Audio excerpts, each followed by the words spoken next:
Welcome to Real Therapy Gone Wrong, where film real meets real.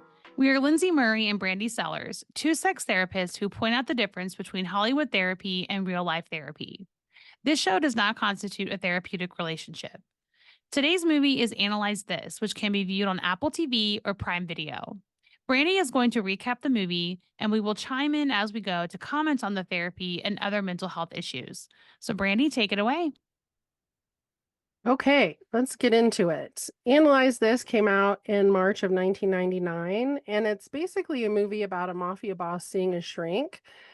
And so then I was wondering, because that's the same premise as part of The Sopranos. So I looked Yeah. up, when did The Sopranos come out? And Sopranos debuted in January of 1999.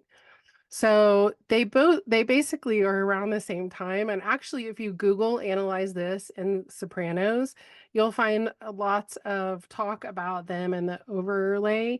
And also, there's a really funny clip that somebody put together, and it's Billy Crystal, who plays the psychologist in Analyze This, responding to Tony Soprano.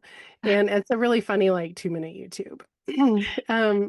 From the Mob Museum talks about these characters actually too, and said, while Paul Vitti, who is the mafia boss in Analyze This, and Tony Soprano are fictional characters, a bond was developed decades ago between an actual mafia figure, Frank Costello, and a mental health professional.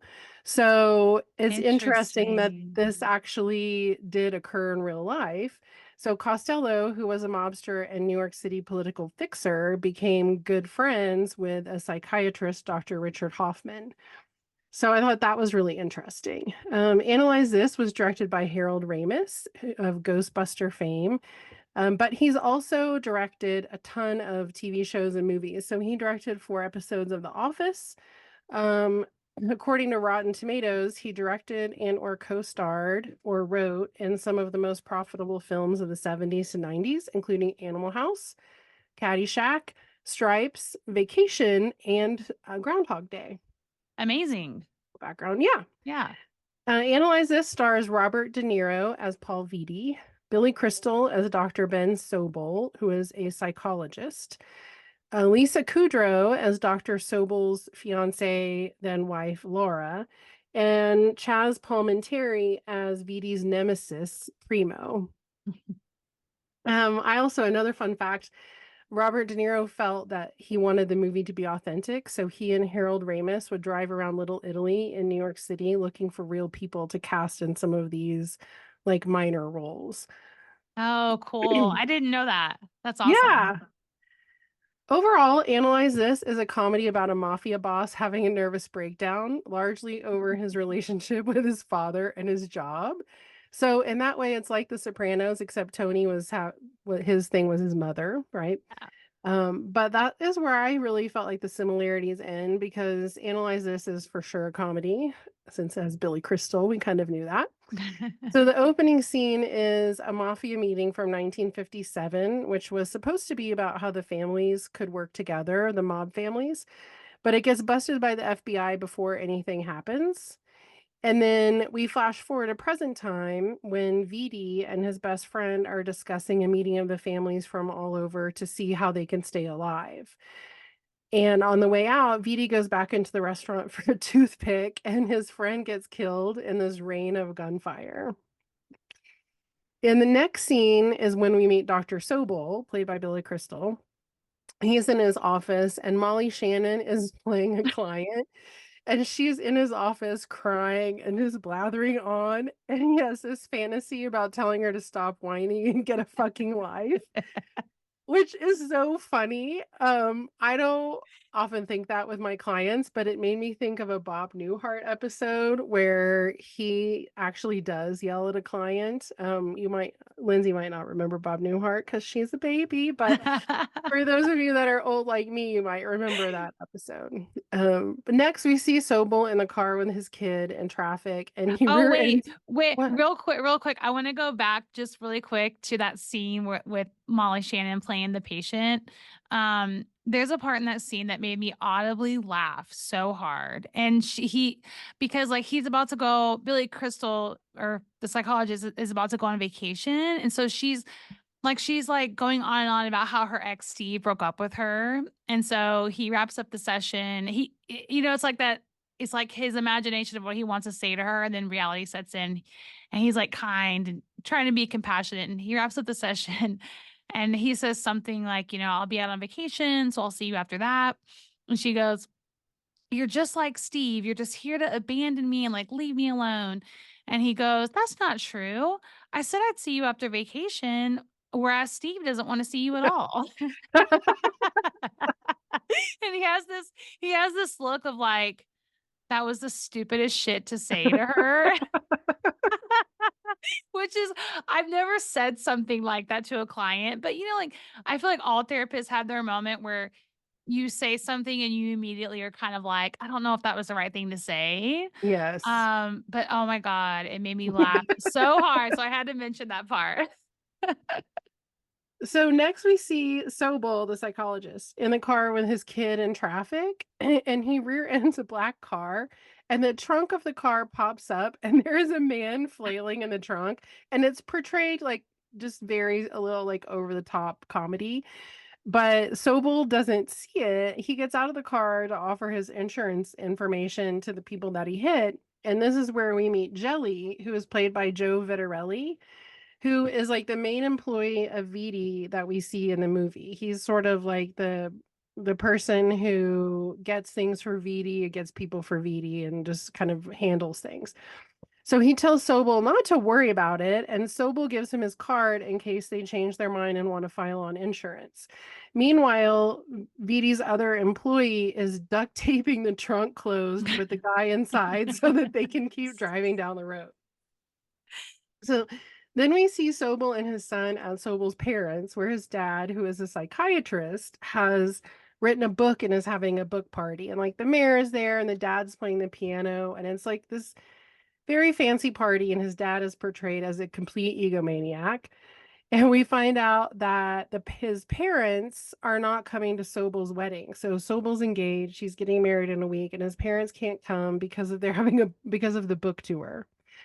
And it made me think about kids of mental health professionals. Hopefully my kids don't feel this way, but a lot of times in movies we do see where like if your father is a shrink or a therapist or a psychologist, it like drives the kids nuts. They make for like the worst parent, like the most emotionally unavailable parents are Right, always totally. like, yeah, always a psychiatrist or a psychologist. Yeah. Totally. We saw that actually in The Prince of Tides a little bit. Barbara We Streisand was did. not the best mom. Hmm. So next we see Vitti, and he's talking to other mobsters, and he starts to sweat and like is clearly becoming like flummoxed and goes outside. And he ends up in the ER because he thinks he's having a heart attack, and the doctor says it's not a heart attack, it's a panic attack. And Vitti takes great offense to this, and they sort of imply that he beats up the doctor before he leaves the hospital. And so then he's talking to Jelly, and he asks Jelly to see if he can find him a shrink for a friend. So Mhm. Vitti is proposing that he's going to go and see a shrink, but he's going to just talk to the shrink about this friend who is having this anxiety problem, which, of course, in real life would not be a thing. Yeah. But this is how in the movie Sobel and Vitti come together, because Jelly has Sobel's card from the wreck and gives it to Vitti, and this is how the plot brings them together. So next we see Sobel in with a client and asks the client, "Why do you think you do this?" when the client is talking to him.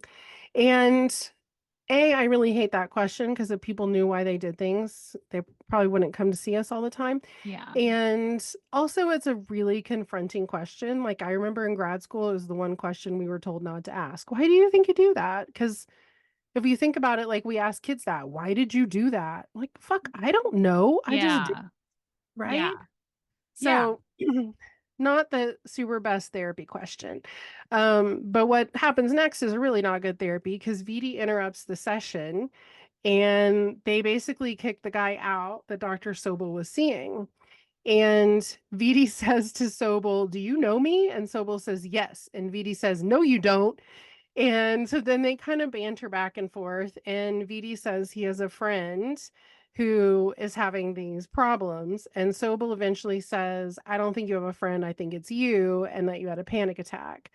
And Vitti takes offense to the word panic and says, I don't panic. And then Sobel did a great job of reflecting back exactly the symptoms that Vitti said, like sweaty, nervous. And I thought that was really great because that is part of our job to reflect back and get it right. Yes. Um, and so then they sort of not they don't really agree, but Sobel acquiesces that they could work together. But then Vitti says, if you turn me gay, you die.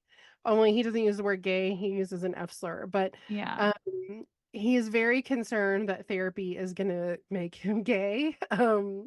Well, and the whole friend thing is hilarious because he's like, I'm here for a friend of mine and I just need to talk to you about my friend. And then there's kind of like this back and forth. And then I think Sobel like doesn't want to sit down and talk to him, but he caves. And so they sit down and he goes, okay, what brings you to therapy? He's like, I'm here for my friend. He's like, aren't you shrink supposed to listen? I told you it was my friend and you're not paying attention. It's not me who needs a therapy. And he's like, okay.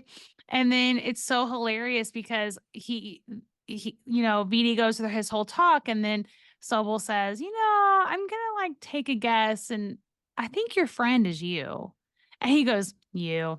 He's like, you're yeah. good. You're good. He's like, yeah, I see what you did there, Doc. You knew what I was doing. And it's like the most obvious, like over the top. Clearly, he's talking about himself. Oh, it made me laugh so hard. But he just thought that's all it took for him to think like, this is the doctor for me. He's gonna Right. he's gonna cure me. He's got the magic, and we know that's not how it works, but that's what he's expecting. Also, you have to remember that it's Robert De Niro playing this character. So it's a little over the top and funny and supposed to be funny, but just super De Niro style the whole time. Yes, it's great. So, in the next scene, we find out that Sobel's son overheard the session. So it turns out that Dr. Sobel's office is actually in his house and that his son eavesdrops on the sessions and knows all these things about his clients.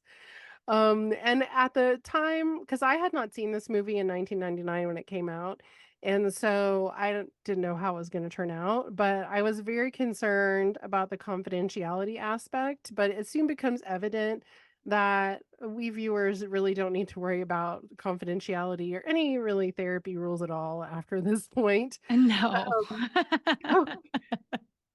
So Sobel and his son go to Florida, and this is where we meet Laura, who is played by Lisa Kudrow. And they're going for some for the wedding and pre-wedding shenanigans. So Sobel and Laura are in bed, and you see Jelly come and wake up Sobel because he's trying to get him to go away. And Sobel's like, no, I'm not coming with you. And Jelly is like, basically, you are. And like, there's an implied threat. And it's funny because he's there's such a violation. He's broken into the hotel room, but he's also like trying to whisper. He's like, psst, psst. And Yeah. I'm like, well, you've already broken in. You might as well like yank him out of bed. At this point, he's like, psst, Dr. Sobel, he needs to see you, and he's like, what the hell are you doing in my hotel room? So It's yeah. also funny because Jelly is a big dude and Yeah. attempts to make himself small in all these ways throughout the movie, like by whistling or hiding. And like later in the movie, he hides in some plants and whispers and adds a lot of comedy. So um Vitti is there, it turns out. He's flown to Florida to find Sobel because he was trying to have sex the night before with his girlfriend and he can't get an erection. And so he tells Sobel this, and Sobel's like, there are pills for that. But Vitti says he doesn't believe in taking medicine. So normally, as a counselor, if a client came and said that, I wouldn't jump right to a solution. But if Yeah. if my client were somebody that I didn't really want to see, I might jump to that as a solution, right? Because he's really trying to get rid of it. Like it's the middle of the night. He's in this like Yeah. hotel bar where no one is at. He's with this gangster. I mean, he is probably just trying to get it out of there. And he's like, take a pill, like we're good to go. And then and then of course he's forced to continue talking to him because Vitti is like he has like crying spells during he's crying and like just a total mess. So he's like, fine, we'll sit down and talk. And then Dr. Sobel says something like, it just sounds like stress. And he's like, is that all it is? Stress? I just gotta remove my stress and that'll be it. And he's like, I think it's just stress, you know? And part of my notes here was that, and again, this movie is like not textbook therapy by any means, but um he wants to just Dr. Sobel just wants to get out of there. And he's like, fine, I'll see you exclusively in New York when we get back. And it should just be noted, like, Paul Vitti's still not a patient of his. Like, there's no established relationship really, but Right. because of the power dynamic, he's kind of giving in. Yeah. Yeah, like, definitely there's been no paperwork or established No. confidentiality. Yeah, right.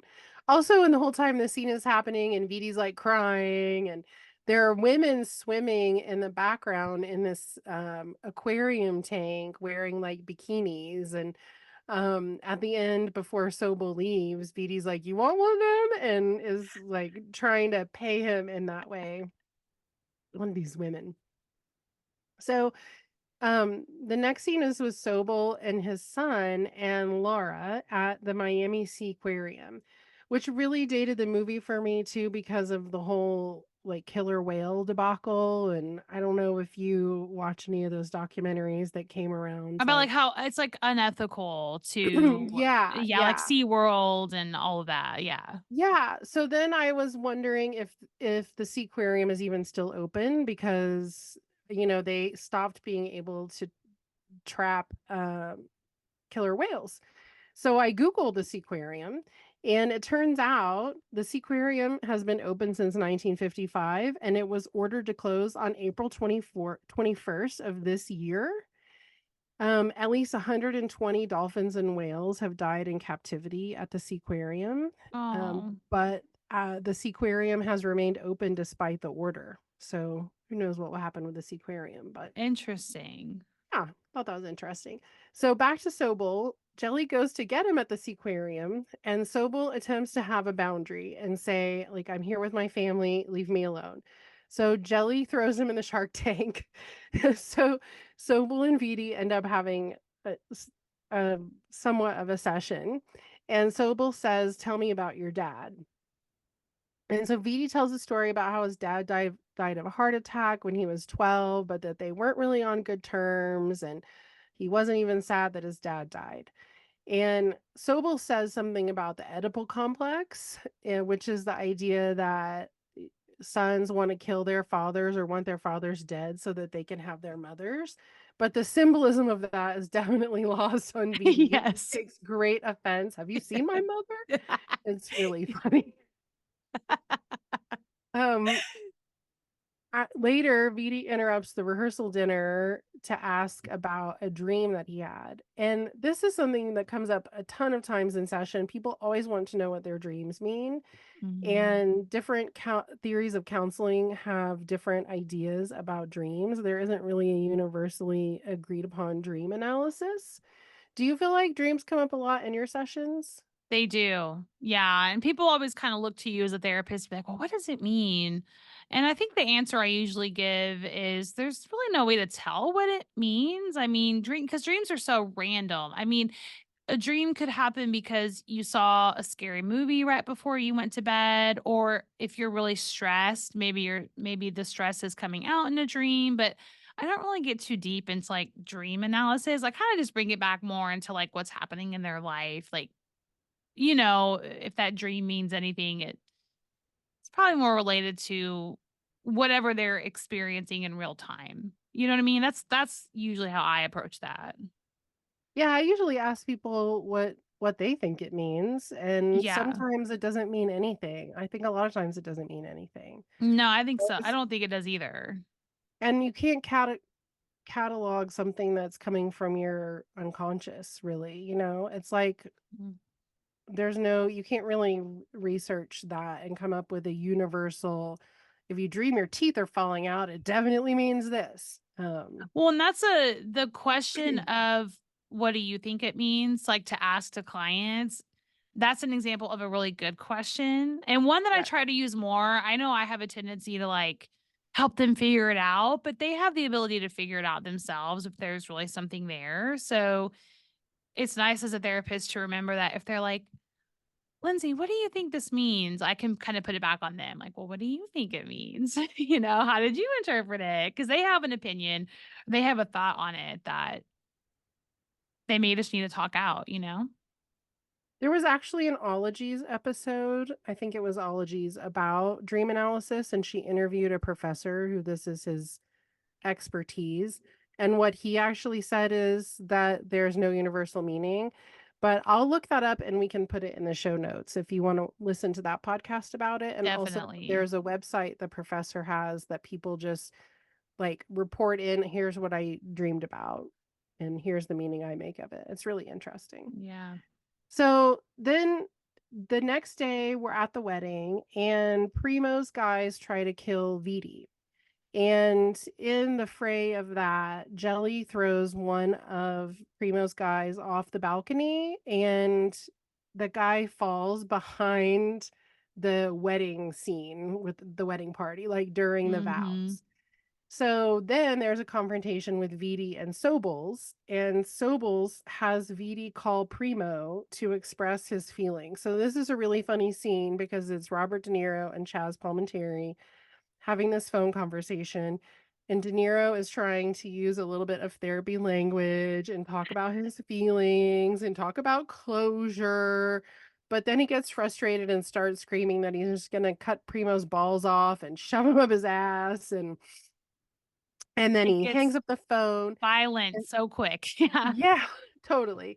And so he hangs up the phone, and then you see Primo tell his guy that works for him to look in the dictionary and find out what this closure means because he doesn't know because they don't have that language. Yeah. Then in the scene, Laura, who at this point is a complete bridezilla, as any bride would be at this point, confronts Vitti. And then they leave to go back to New York. So Sobel and Laura find, when they get to their house, a giant fountain in the front yard. Like it takes up the whole front yard. It's like taller than their It's house. it's huge. I mean, there's no missing it for sure. Ridiculous, ostentatious, not in great taste fountain.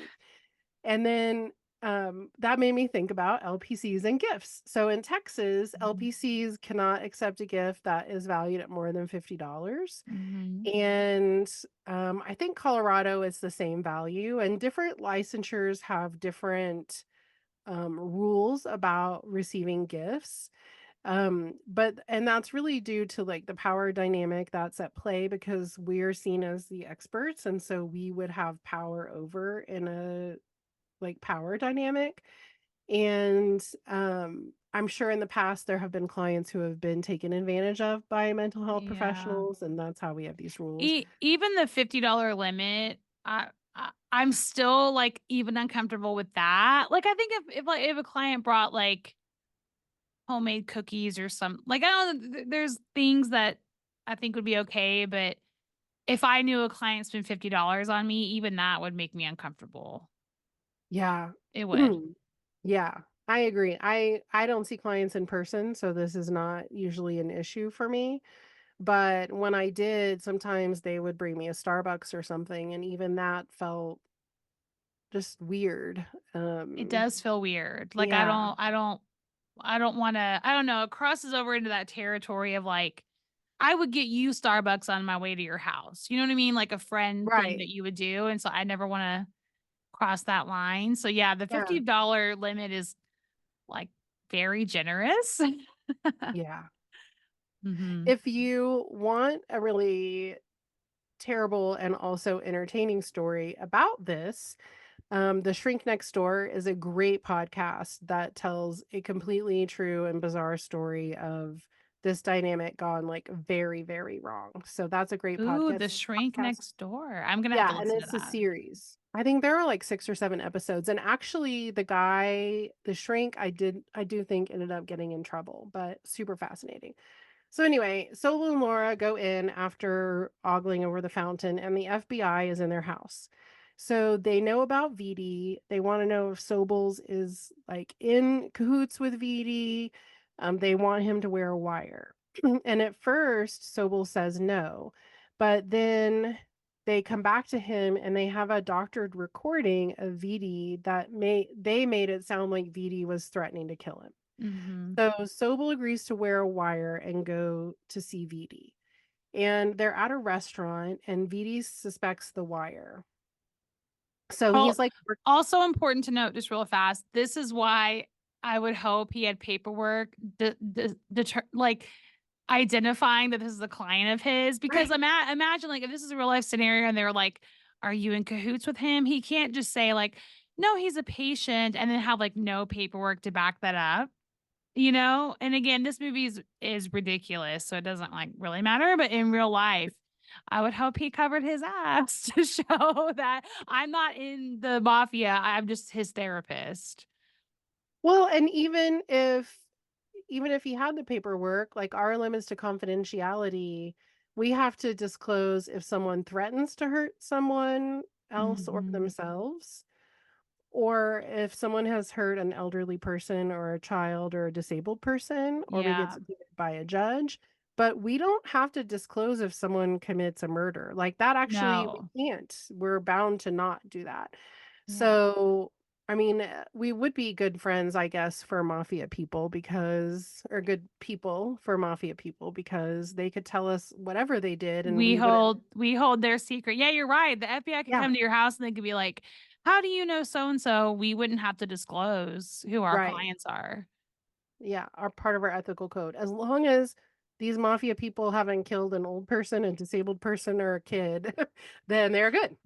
Um, not that anyone should be committing murder. We don't condone that. But so they're at the restaurant. Sobel's wearing the wire. Vitti suspects it. And so he's orchestrating these sort of weird interactions with other people coming to the table. And from one of those people, Sobel learns that Vitti's dad was actually killed in that restaurant that they were in, right in front of Vitti and the rest of the family.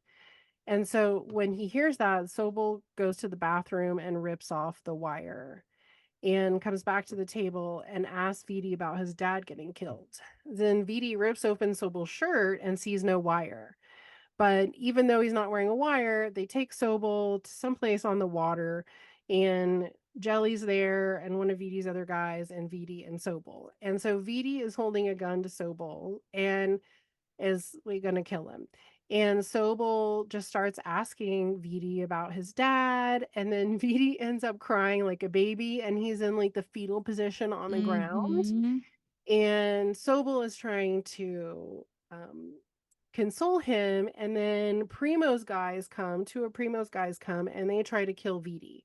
So there's this shootout, and Sobel's trying to get Vitti to get off the ground and shoot his gun, but he won't because he's just crying like a baby. He's like a So kid. He's like a kid in this scene. Yeah. yes, and so Sobel actually fires the gun, and then the other two guys are dead. So he asks Jelly, "Did I do that?" And Jelly's like, "No, you shot that refrigerator over there. I killed them." And Sobel says, "No more. We're done here," and walks away. Hmm.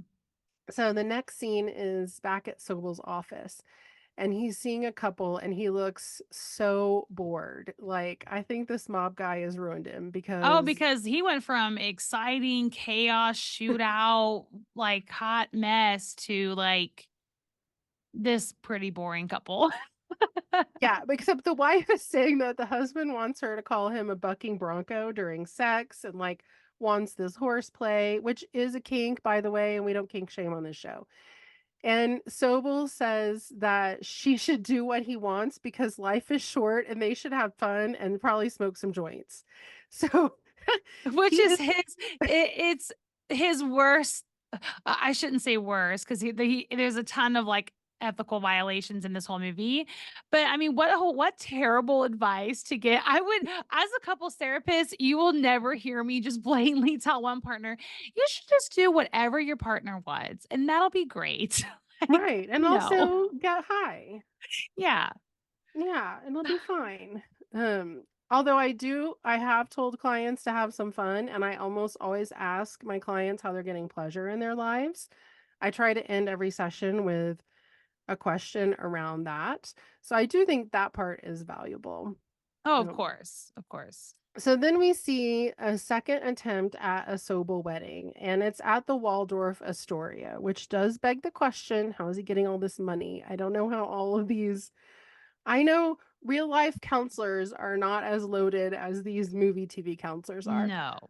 So Jelly interrupts the wedding again, and this is the one where he's hiding between the plants and whispering.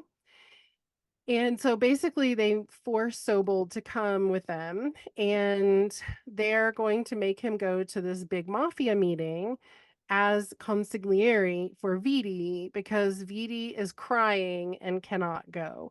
So they put him in this ridiculous shiny suit and go to this meeting, and it's in this like empty warehouse, and there are all of these like mafia bosses there, and like men standing on the second level with guns. And Billy Crystal really shines in this moment of the role because Yeah. he is combining like fake mafia language with therapy concepts, and it actually was It really and hilarious. it worked. I It mean, did. they were listening to him.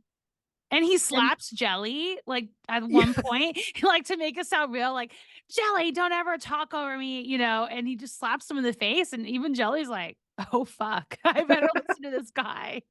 he's really carrying it off. But Yeah. then Vitti ends up coming late to the meeting, and he announces that he is retiring and that he will keep his oath of secrecy. He's not going to rat on anybody. And Sobel is looking so happy that Vitti has made this life choice. And so Vitti and Sobel and Jelly go to leave, and then there's a shootout. Sobel gets grazed by a bullet, and then the FBI comes and they raid the whole thing. Mhm. So the next thing you see is Sobel seeing Vitti in prison because it's assumed all these mafia dons have gone to jail.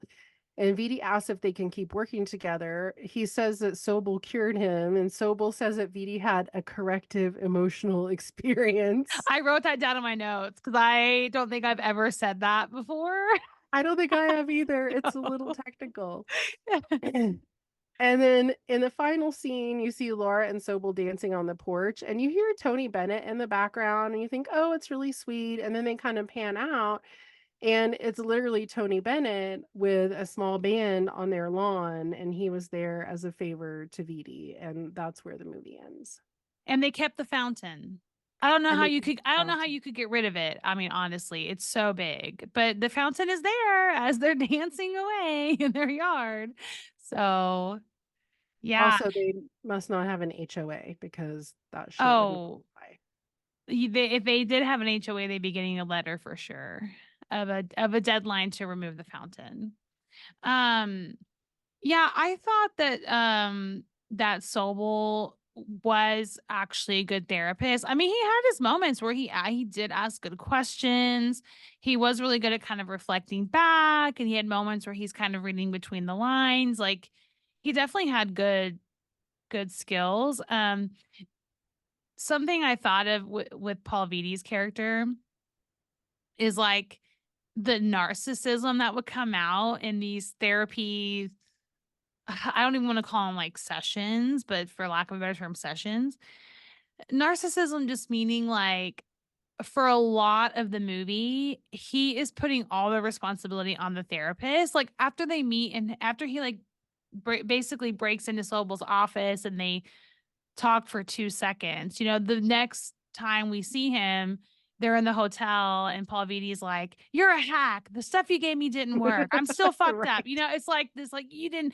And I'm like, the stuff he get, y'all talked for 2 seconds. It's, um, and so there's like these. I mean, over the time of the movie, they form a relationship, and Paul Vitti has his breakthrough of like all the grief and like shame he has around his dad. But for a large part of the movie, there is that you have to be narcissistic to be in the mafia, I would think. And it comes out because it's like this notion of, I'm not going to do the work. You're here to fix me. You better fucking do your job, is like the tone he has, Totally. which Tony Actually, Soprano does too. And this with Dr. Melfi in The Sopranos, it's the same thing. It's on them to do Actually, the work. wrote one of my favorite exchanges, one of the funniest ones. Dr. Sobel says, "This is impossible. This is you. Doc, I'm in pain. You got to help me." "Okay, Paul, I'll help you." "Fuck you. Nobody helps Paul Vitti." Like he just does not want to think he needs help, but he does. So he's Yes. in a bit of a pickle. Yeah, it's an impossible, it's an impossible thing. And I think any therapist out there can deal with narcissism at some point. I'll tell you my personal view, like I'm not a big fan of like a labeling someone, especially a client. Like I don't think I would ever tell a client like you have narcissistic personality disorder. I don't know if I would go there. But sometimes you might see traits of narcissism, which I think all of us can have to some degree. But sometimes you'll get a lot of that where you might have a client that you're trying to help, but they're rejecting the help, but then they blame you when things are the same. And so it's a really hard dynamic to be in that seat. It really can be for sure. When somebody wants everybody else around them to change, but they don't want to change, it's very difficult. Yeah. Yeah. Yeah, it is. I mean, that's you're gonna remain stuck. Yeah. But I he think did a good job with them. overall, he is probably a great therapist if he's not dealing with a mafia person. But even with VD, he did a great job of establishing rapport, and VD liked him. And that just points to the fact that that's the number one factor for therapeutic change that happens inside the therapy room is if the client and the counselor have a good relationship. So Yeah, they that's did. something I always have to remember. And any therapist who's listening, that's always a good reminder is like you don't have to get it right. You don't have to, you're not always going to make them happy, but it really is about the relationship. Cause even, I mean, there's proof, right? Like he gets really pissed off at Dr. Sobel, yet he doesn't go anywhere. He wants to keep seeing him. So there's Right. something to be said for that. For sure. Yeah. Well, yeah, Okay. overall, wild movie, right? It was hilarious. Anything Okay. with Billy Crystal and Robert De Niro, awesome. Oh, wonderful. If All you right. enjoyed this episode of Real Therapy Gone Wrong, please like, review, subscribe, and follow us wherever you listen to your podcasts. In our next episode, we're going to discuss the show Sex Education. It's a show a lot of people asked us about, and I love the show, so totally thrilled to be doing that. We're doing season 2, episode 2, which you can stream on Netflix. If you'd like Real Therapy Gone Right, Lyndsey and I are actual therapists who help clients on a daily basis. So contact us if you'd like to learn more about our work or want to hire us. You can find Lyndsey at relationshipmatterstx.com or Brandie at sellerscounseling.com. Our show email is realtherapygonewrong@gmail.com. That's real, REEL. If you're making a movie or TV show and you do not want to find yourself on our show or podcast, we are available to consult on your projects. Get in touch. Bye.